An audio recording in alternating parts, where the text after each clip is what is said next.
welcome back to Living in the Go. So today I'm talking to you as an older person with experience, and I'm giving you money lessons. These are the things that I should have did when I was younger. I did them eventually, but nobody was there to show me or guide me or mentor me. So I want to make sure that you have all the information that you could possibly have in order to have a great, successful life. So money lessons. First thing, you need to open up a Roth IRA. So I say that because that's money in your pocket. It'll be the way it's structured. You put the money in now with your after-tax dollars, and so when you take that money out at retirement, you don't have to pay any taxes on it. So it's growing tax-free. You can put money into your Roth if you're making $150,000 or less, and that's the majority of us. And you can put up to $7,000 in there a year. If you're over 50, still not too late to open up one, and you could put $8,000 in there a year, so you can really build on that. You need to have it at least for 5 years before you tap it, and you could tap it at 59 and a half and keep it moving. Or if you have an emergency, you could tap it at any time, so long as you've had it for 5 years and there's no penalty. So it's a great vehicle. You need to have that. You also need to learn to invest. I heard of a woman, she put the money into her Roth IRA, but she let it sit there. That's not helping you. So you need to learn to invest. When you put that money into your Roth each and every year, you need to invest it in different stocks or mutual funds or ETFs, preferably ETFs. That will build and grow your money.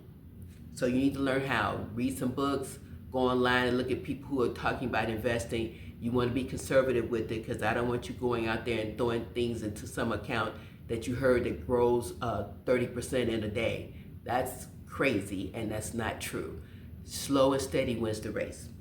So the next thing is to save more money and give less.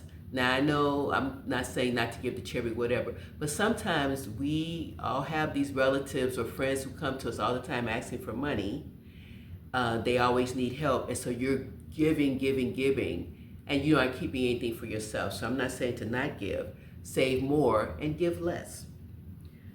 Okay, try not to mess up with your credit cards, meaning that if you have credit card debt, try not to miss a payment. I promise you, you miss that one payment and it's like steadily downhill from there. They charge you on the late fee. They charge you a penalty for not paying it on time. And it just rolls and rolls and rolls. So try not to be late. If you have to do the minimum payment that month to ensure that it's not late, make sure you do that. Try not to be emotional about your money. I'll give you a story. Years and years ago, I had some stock. At that time, I think it was worth about $14 a share or whatever. But I had some credit card debt. Quite a bit of it was right after my divorce. So I wanted to pay it off. And I didn't want to look at it anymore. So I sacrificed it, and I took that stock, paid off the debt. But now that $14 share is worth $323 a share now as of yesterday. So I have some regrets about that, but in the moment, it made sense to me. So you need to look at your decisions that you make and try to take the emotion out of it. My emotion was I just wanted to be debt free. I didn't want to have to think about that. So I didn't do anything to organize it or structure it. So try not to be emotional.